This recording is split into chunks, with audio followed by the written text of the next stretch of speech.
TV Capital, a imagem de Goiás.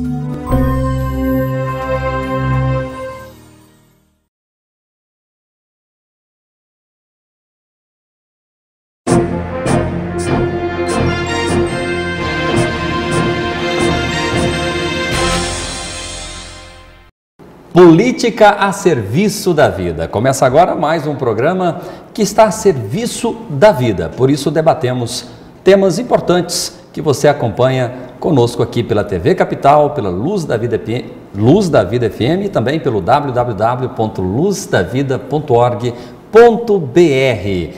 E hoje temos a grata satisfação, alegria de acolher para debater a vida o nosso querido Padre Elby. Padre Elby, ele é irlandês naturalizado brasileiro. Padre Elby O'Reilly, ele é doutor em Teologia Moral da Universidade Pontifícia de Santo Tomás de Aquino, em Roma, pertencente à Ordem de Santa Cruz e também à obra dos Santos Anjos.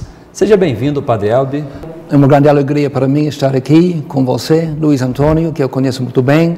E é uma grande alegria para mim também defender a causa da vida e tentar mostrar a ligação entre a política e a dignidade da vida humana.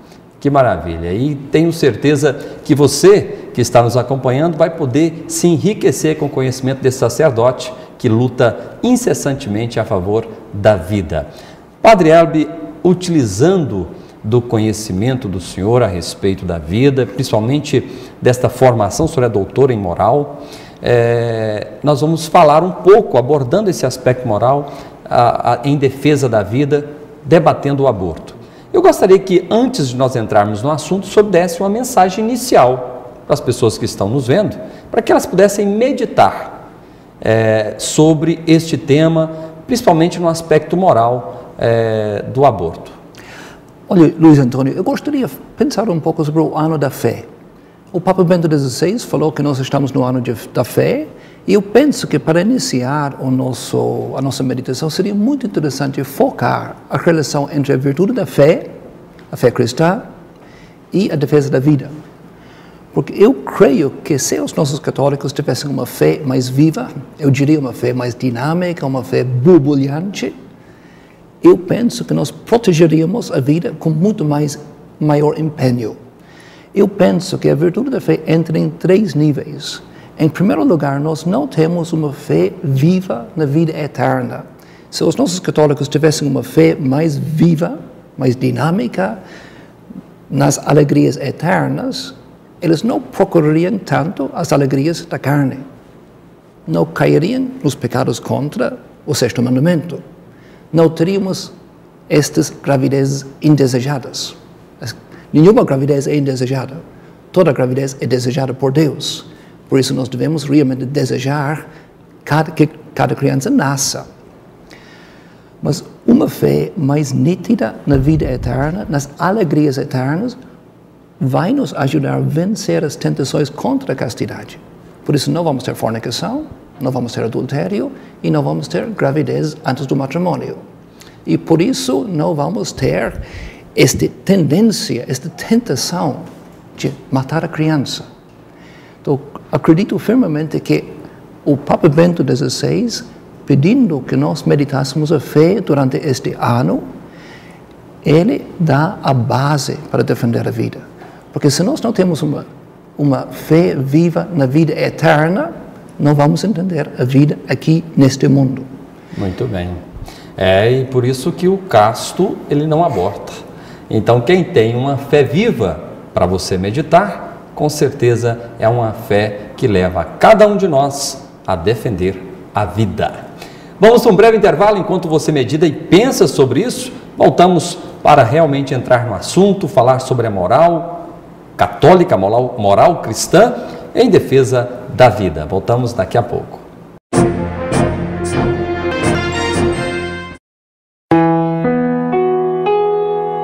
Se fores aquilo que Deus quer, colocareis fogo no mundo.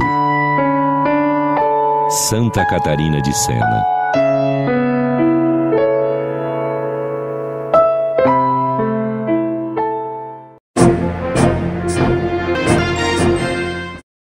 De volta no programa Política a Serviço da Vida, falando com o Padre Elby. Padre Elby O'Reilly, ele é irlandês e também brasileiro, porque se naturalizou brasileiro da Ordem de Santa Cruz. Ele é doutor em Teologia Moral da Universidade Pontifícia de Santo Tomás de Aquino, em Roma. E vai nos ajudar, como cristãos, como católicos, a meditar sobre a vida e particularmente sobre a moral cristã em defesa da vida, combatendo o aborto.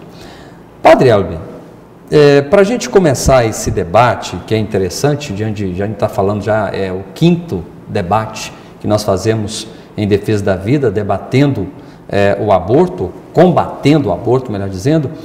Como é que nós podemos, nós cristãos, combater este mal, lutar contra o aborto? Como é que é isso? Enfrentar essa questão do aborto, deveríamos enfrentar de que forma?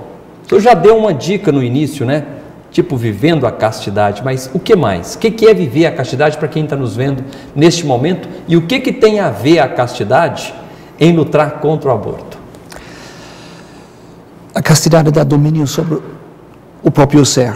O homem casto é um homem que é dono de si mesmo.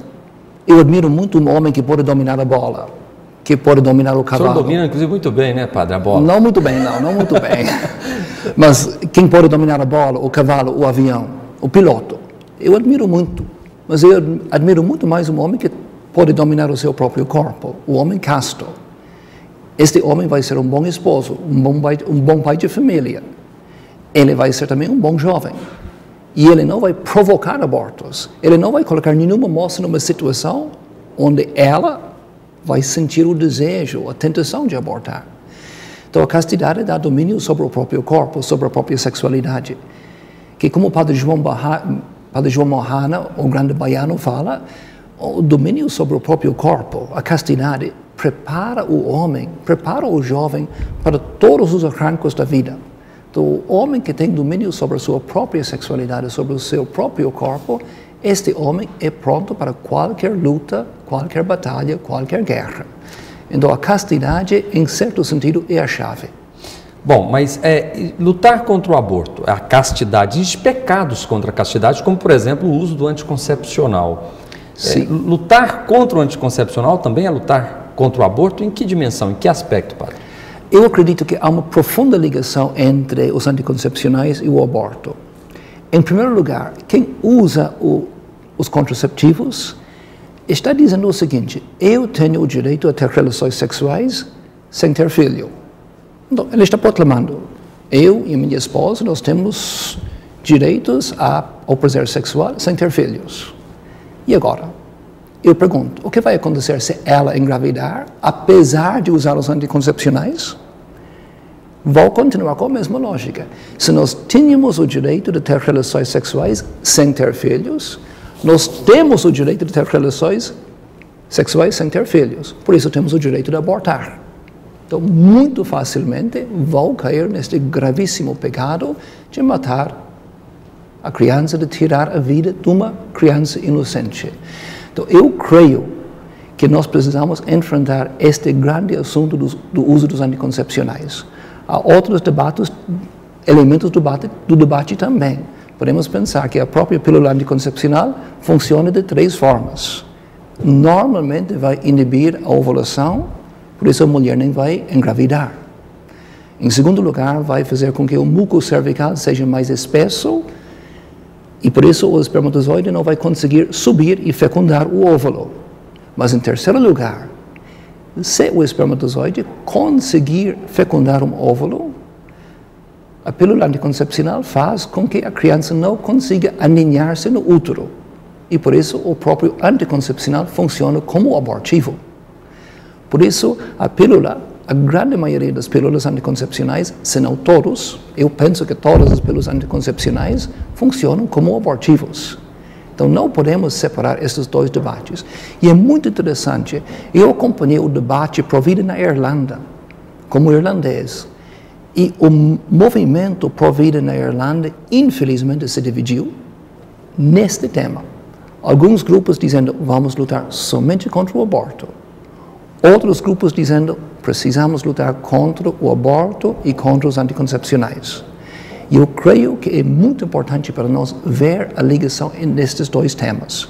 Porque se nós não conseguirmos convencer, persuadir as pessoas que não podemos privar o ato sexual da sua abertura à vida, se cada ato não tem esta abertura à vida, facilmente vamos cair neste crime horrível do aborto. A base do pecado contra a castidade, a gente percebe então que são práticas egoístas. Eu estou muito interessado no meu interesse pessoal de prazer e não na união do próprio casal e menos ainda na procriação. E isso parece ser uma cultura cada vez mais propagada no nosso meio, no nosso mundo moderno, padre. Como nós, cristãos, ou pessoas de bem, de boa vontade, podemos então compreender, porque a gente percebe hoje, inclusive eu afirmo isso nas minhas pregações, o casal que não está aberto à vida, que não tem filhos, por opção, é um casal que está designado a ser infeliz. Por quê? Como ele faz a opção de não ter filho, ele está fazendo a opção pelo egoísmo. Egoísmo nos distancia do amor. Como então vai permanecer unido a alguém que não ama? Eu estudei profundamente um livro de Papa João Paulo II, o nosso amado Papa João Paulo II, para o meu doutorado. Amor e Responsabilidade. E talvez umas 10 vezes ele afirmou o seguinte: quando não tem abertura à fecundidade, não há amor. Parece que ele era radical demais. Quando não há dimensão procriativa, não há dimensão unitiva. Nos 9 ou 10 lugares, quando não há abertura à vida, não há amor. Parece radical demais. Mas eu acredito que o Papa João Paulo II, escrevendo com 39 anos de idade, como bispo auxiliar de Cracóvia, lançando um livro de reflexões filosóficas, Amor e Responsabilidade, nem era carta pastoral, era um filósofo que ao mesmo tempo era bispo auxiliar. E ele afirmou: onde não há abertura à vida, não há verdadeiro amor. Mas por quê? Porque o homem que quer doar-se totalmente à sua mulher, também quer doar a sua fertilidade masculina. A esposa que quer doar-se totalmente ao seu esposo, quer doar a sua fertilidade feminina. Quer doar o máximo de si mesmo. Não quer reter nada. Mas quando o homem não quer entregar a sua fertilidade, usando, por exemplo, o preservativo, quando a mulher não quer entregar a sua fertilidade, por exemplo, usando a pílula anticoncepcional ou DIU, então, ela não está se doando, não está oferecendo a própria fertilidade ao homem. O homem não está oferecendo a sua potencialidade procriadora à mulher. Por isso cai no egoísmo contra a castidade. Ao longo prazo, e isto é a chave do pensamento de Karl Wojtyła, futuro Papa João Paulo II, Beato João Paulo II. Ao longo prazo, a mulher vai sentir-se explorada, instrumentalizada, usada. E quando perder a beleza, descartada. Você usa, você abusa, você descarta. Então, ao longo prazo, o uso dos anticoncepcionais conduz a uma instrumentalização da pessoa humana. Por isso, nós precisamos voltar não somente para o amor e responsabilidade de Karl Wojtyła, mas também para a teologia do corpo do Papa João Paulo II, para ver que cada ato sexual no matrimônio, cada ato conjugal deve ter esta abertura à vida, uma doação plena. Muito bem, alguém pode estar nesse momento nos vendo ou nos ouvindo e pode questionar, mas como fica então o planejamento familiar? E aí a gente sabe que o senhor tem um estudo profundo sobre isso. O que dizer para essas pessoas que estão preocupadas com esse, entre aspas, planejamento familiar? Agora, eu diria o seguinte: aqui no Centro-Oeste, talvez o senhor não é consciente, mas no movimento Provida no Centro-Oeste há um pouco de tensão sobre este conceito, planejamento familiar. E eu acredito que o conceito é um pouco perigoso. Eu brinco um pouco com os casais que eu acompanho, quando eles falam de planejamento familiar. Então, estou planejando, eles falam: padre, estamos querendo ter 4 filhos. Eu brinco: tá bom, vocês vão ter 3 filhos E na quarta gravidez, Deus vai dar trigêmeos. Acabou. Então, eu pergunto, Deus tem o direito de nos surpreender? Não tenha dúvida que tenha. Ele tem o direito de nos surpreender. Todo o mistério cristão, toda a vida da Igreja Católica começou com uma grande surpresa. E o Verbo se fez carne. O Verbo de Deus se fez carne no seio de Maria. A maior surpresa de todos os tempos. Então, por isso, entrando no casamento, a mulher, o homem, devem ter esta prontidão, esta abertura à surpresa. Por isso, não dá para planejar. Então, por isso, na Igreja Católica, olhando para os documentos da Igreja Católica, o Catecismo Humanae Vitae, Evangelium Vitae, os discursos do Papa João Paulo II, não vamos encontrar o conceito planejamento familiar. Vamos encontrar o conceito paternidade responsável. Então, o conceito que nós, como católicos, devemos preferir é o conceito paternidade responsável. Eu mesmo usava o conceito planejamento familiar. E quando eu lancei o meu pequeno livrinho, eu pedi que um padre lesse, e ele disse, tirar este conceito planejamento familiar. Não é nosso conceito, não é da Igreja Católica. Porque nós não temos o direito de planejar a nossa vida. Nós vamos propor, Deus vai dispor. É verdade. Cabe a Deus e cabe a nós realizar a vontade de Deus. Padre, a questão da pornografia, existe alguma relação entre pornografia e aborto? Eu não tenho dúvida nenhuma que existe uma grande ligação aqui. E é uma grande tristeza para mim ver o silêncio de nós católicos, a falta de engajamento nesta grande área da pornografia, porque as nossas famílias, até as nossas crianças, estão sendo inundadas pela pornografia, estão sendo ameaçados pela pornografia. Eu não sei quantos jovens hoje em dia temos que não têm acesso à pornografia. Isto conduz muito facilmente à instrumentalização da mulher. Então, o homem começa a ver a mulher como uma coisa para usar, abusar e descartar. Então, muito facilmente, o homem vê a mulher como objeto de prazer, como coisa. E agora, se ela engravidar, a criança também é uma coisa. Coisa dá para descartar. Criança dá para descartar. Então, facilmente, nós vamos cair neste pecado de abortar crianças inocentes. É interessante a relação, né, padre? Porque muitas pessoas podem pensar que não tem nada a ver. E são práticas que nos levam a pecar contra a castidade.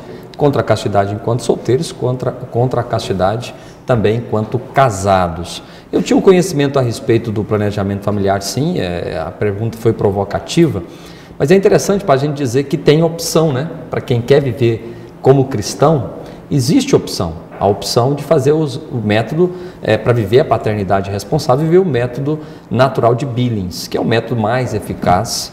Tem outros métodos de controle de temperatura, até mesmo da saliva, observação da saliva. Sim. Né? A tabelinha ela é muito falha, mas é algo também que você pode usar como assessorando para ter apenas uma visão. Mas a prática hoje, na maioria dos casais que usam o método natural para viver a paternidade responsável, é do método de Billings. Nós temos em Goiânia, em Anápolis, eu imagino também tenha, porque eu já contactei pessoas lá, casais que se colocam à disposição de ensinar outros casais a fazerem este método natural de Billings. É só para você que está nos acompanhando neste momento, não fique pensando que não tem outra opção. Padre, alguns métodos contraceptivos, o senhor citou aí, fica claro que eles são abortivos. Mas, se eu pudesse voltar para este ponto, relação entre paternidade responsável Sim. e a continência periódica. A paternidade responsável é o conceito que os documentos da Igreja preferem. E a paternidade responsável, a gente poderia resumir este conceito falando da parábola dos talentos. Quem tem um talento, use um talento. Quem tem 5 talentos, use 5 talentos. Então, o casal que é capaz de ter 5 filhos, que tenham 5 filhos. O casal que pode ter 2 filhos, que tenham 2 filhos. Por exemplo, o Papa João Paulo II tinha uma irmãzinha que ele nunca conheceu e um irmão. O Papa Bento XVI tinha um irmão, uma irmã. Uma família relativamente pequena. Então, a Igreja Católica fala da paternidade responsável, que inclui a generosidade de ter o número de filhos que Deus quer, o número de filhos que Deus, na sua sabedoria, planejou para esta família. Mas neste contexto podemos incluir a continência periódica. E esta expressão continência periódica é uma maneira de sintetizar os métodos, o que nós chamamos de métodos naturais. O método de Billings, tabela, observação da saliva, etc. Então, estes métodos a Igreja permite quando há uma razão que justifica. Pobreza, condições sociais, a saúde da mulher, que não facilita uma gravidez aqui e agora. Então, a Igreja permite o uso destes métodos naturais quando há uma razão que justifica. Por isso, dentro do contexto da paternidade responsável, podemos, em certas circunstâncias, usar a continência periódica. É interessante porque eu fui questionado recentemente e eu fiquei até de ver uma melhor resposta. Digamos um casal que a mulher não possa ter mais filhos em função da idade, de número de cesáreas e outras doenças, alguns aspectos. E foi me questionado qual seria a diferença de usar a continência periódica e de usar a camisinha, por exemplo, nesse caso. Eu entendo perfeitamente, sim. Então, há uma diferença essencial. E o Papa Paulo VI realçou aqui, há uma diferença essencial. Porque no caso, quando o casal usa o preservativo, eles estão fazendo algo contra a fecundidade do ato. Eles estão contrariando a dimensão procriadora do ato sexual. Quando o casal usa a continência periódica, não estou contrariando o plano de Deus. Estou simplesmente se abstendo. E de comum acordo. E de comum acordo. Conforme a palavra. Sim, de comum acordo estou se abstendo, estou fazendo um sacrifício. Mas mesmo assim, às vezes Deus consegue surpreender. Às vezes não consegue planejar perfeitamente, e isso é uma grande vantagem da continência periódica, que normalmente o casal que usa a continência periódica também tem uma certa abertura para a surpresa. Mas nestes casos é lícito usar a continência periódica para espaçar o filho, ou às vezes em certos casos, para não ter mais filhos. Seria caso excepcional, mas é permitido pela Santa Igreja. Tá, hoje nós temos vários meios de acesso à pornografia e a outras práticas de impureza. Uma delas, os meios de comunicação, caso um próprio aparelho como esse, um iPad, um iPhone ou celular. Sim. Como esses meios mal usados podem facilitar na prática abortiva? Sim. Aqui eu gostaria de dizer uma coisa. O Vaticano II falou uma coisa muito interessante. Não sei, Gaudium et Spes, número 13, número 17, falou. Por causa do desenvolvimento tecnológico do mundo moderno, do mundo contemporâneo, nós precisamos de homens muito sábios, muito prudentes. E todos esses instrumentos exigem uma grande prudência. Então, por exemplo, um conselho que eu dou para os casais, para o pai e mãe de família, só ter internet na sala de estar. Não permitir internet no quarto. E até falo para os casais não ter televisão no quarto. Porque um casal que tem televisão no quarto, o filho vai perguntar: o que papai e mamãe estão assistindo lá no quarto? Então, eu penso em prudente ter uma televisão no quarto. Porque os filhos fazem. Se o papai quer assistir um jogo de futebol, vai assistir aqui na sala de estar. Falando do celular, é muito perigoso. Claramente um celular simples, aqueles modelos mais antigos, talvez não tem internet. Mas quando temos um celular que tem internet, às 3 horas de madrugada o teu filho pode acordar, você está dormindo na santa paz e o teu filho às 3 horas de madrugada está acordado, acessando um site pornográfico. Então, eu creio que nós precisamos de muita vigilância aqui. E o meu conselho para pais e mães de família, claramente, às vezes o filho vai falar o seguinte: olha, eu preciso do celular para acordar. Vai me acordar às 6h30 para estudar. Então, o celular pode servir para essa finalidade. Mas aqui o celular mais simples serviria, mas também os pais precisam levar em consideração que é muito fácil, só precisa clicar. E já está num site pornográfico às 3 horas de madrugada. Por isso, o conselho que eu dou para os pais e as mães de família é tentar colocar os celulares em cima da mesa, lá na cozinha, para que os filhos realmente não caiam nesta tentação, porque é muito fácil cair nesta tentação. E depois começa todo o processo de instrumentalizar a mulher, ou às vezes acessar um site de homossexualismo. Isso pode também suscitar curiosidade, pode suscitar desejos errados. Mas voltando para o nosso tema, porque hoje estamos focando no aborto, então o celular na sala de dormir no quarto facilmente conduz à pornografia, ao longo prazo a fornicação, pode ter como consequência uma gravidez e eventualmente um aborto. Então precisamos prevenir. Nós não queremos curar doenças, nós precisamos evitar as doenças. Nós não queremos, claramente, um outro ponto que nós precisamos aqui falar, precisamos falar das casas de gestantes. Por exemplo, a Luz da Vida está fazendo um bom trabalho aqui com casa de gestantes. Provida de Anápolis também tem uma casa de gestantes. Mas seria melhor evitar as gravidezes antes do matrimônio. Seria o mais perfeito. Mas uma vez que tenhamos, também precisamos destas casas de gestantes. Mas a pornografia entra facilmente pelo celular e às vezes quando os pais estão dormindo, o filho está acessando um site muito ruim. E isto ao longo prazo pode conduzir até ao aborto. Não tenha dúvida, é a prática de instrumentalização, de coisificação, consequência do egoísmo, vai levar, com certeza, a uma cultura de morte. Padre Elby O'Reilly é irlandês e também naturalizado brasileiro da Ordem de Santa Cruz e da Obra dos Santos Anjos. Está conosco, ele que é doutor em Teologia Moral da Universidade Pontifícia de Santo Tomás de Aquino, em Roma. Está falando conosco, nos ajudando a compreender essa problemática do aborto. E voltamos daqui a pouco para continuar esse assunto mais do que interessante, fundamental para que coloquemos nosso papel como leigo, como cristão, como católico, a serviço da vida. Voltamos já já.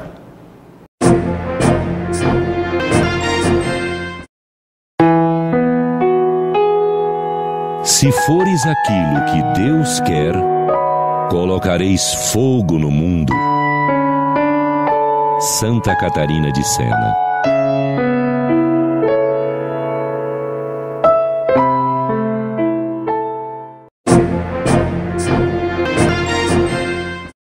Muito bem, estamos de volta no programa Política a Serviço da Vida, falando com o Padre Elby O'Reilly. Ele é irlandês, naturalizado brasileiro, da Ordem de Santa Cruz, falando sobre a moral cristã e a relação com o aborto. Como o cristão deve enxergar o aborto a partir da moral cristã católica. Padre Elby é doutor em Teologia Moral da Universidade Pontifícia de Santo Tomás de Aquino, em Roma. Então tem conhecimento e autoridade para falar sobre esse assunto. E padre, eu quero abordar nesse segundo bloco, terceiro melhor dizendo, a respeito de como o aborto é visto hoje, particularmente em nosso país e talvez até no mundo ocidental. A gente vê vários tipos de políticas públicas no sentido mais de favorecer o aborto do que de evitar em todos os sentidos. Isso vai trazendo uma mentalidade, vamos falar, uma mentalidade superficial a respeito do mal que o aborto pode provocar em nossa sociedade. Por que isso vem acontecendo? Eu acredito que houve qualquer tipo de intervenção internacional. Eu acredito que há muito financiamento internacional e pressão em cima dos políticos. Então, nós temos políticos que 40 anos atrás lutavam contra o aborto, políticos que, como jovens, entraram na política com 17, 18, 20 anos de idade, nunca imaginando que, como homens, como políticos, como senadores de 60 anos de idade, estariam lutando em favor do aborto. Estes jovens que entraram na política nos anos 60 nunca imaginaram que estariam favorecendo o aborto. Então, o que aconteceu nesses 40 anos? Eu acredito que há muito dinheiro que rola por trás. Eu acredito que há muita pressão em cima dos políticos e acredito que há muita pressão da mass media. Então, os meios de comunicação social colocam pressão em cima dos políticos. Muitas vezes os políticos estão pensando demais nas próximas eleições. Às vezes é super interessante escutar um discurso de um político, porque no início dos 4 anos, ele já está pensando nas próximas eleições. Ele não está interessado em servir o povo, mas está preparando o povo para servir a ele, para colocar ele de volta no Senado, na Assembleia Legislativa ou na Câmara Municipal. Então, os políticos, há uma grande pressão em cima dos políticos. E eu acredito que os nossos políticos não estão preparados para enfrentar esta batalha. O Vaticano II fala o seguinte, que a Igreja é como a fermenta e a alma da sociedade humana. Então, nós precisamos preparar políticos que têm coragem, que têm pulso. Eu até diria pulso para pensar, porque, para mim, a coragem começa nos próprios pensamentos. Eu tenho coragem de pensar sobre a sociedade, de pensar sobre o bem-estar social, ou eu estou tão preso à minha posição, à minha honra, ao meu status, que eu não posso pensar no bem-estar do povo. Acredito, tentando sintetizar, há uma pressão financeira, os políticos podem receber pressões do exterior, da hemisfério do norte, para reduzir a população da hemisfério do sul. Poderíamos aqui estudar profundamente, eu não estudei, mas sou consciente do relatório Kissinger, que foi publicado pelos anos 68, 69 nos Estados Unidos, uma política mundial identificando 13 países em que é necessário reduzir a população. Então, saiu um relatório nos Estados Unidos identificando 13 países onde era necessário reduzir a população. Um desses países se chama Brasil. Então, a hemisfério do norte tem medo da hemisfério do sul, porque eles sabem que aqui temos uma grande potencialidade. A África tem uma grande potencialidade. O Brasil tem uma potencialidade enorme. Mas o que nós precisamos são brasileiros. E se você pode podar o brasileiro, o Brasil vai poder perder a sua potencialidade. Então, há uma pressão financeira, número 1. Número 2, há uma pressão na mass media. Quando entra a corrupção na mass media, quando eles permitem a pornografia, quando eles permitem o sexo livre, é inevitável que o aborto siga. É uma consequência necessária desta libertinagem. E o político sempre está assistindo o Jornal Nacional. Ele sempre está pensando como o povo está pensando. E ele precisa nadar com a corrente. E ele perde a coragem de nadar contra a corrente. E por isso, ele sai fora da luta.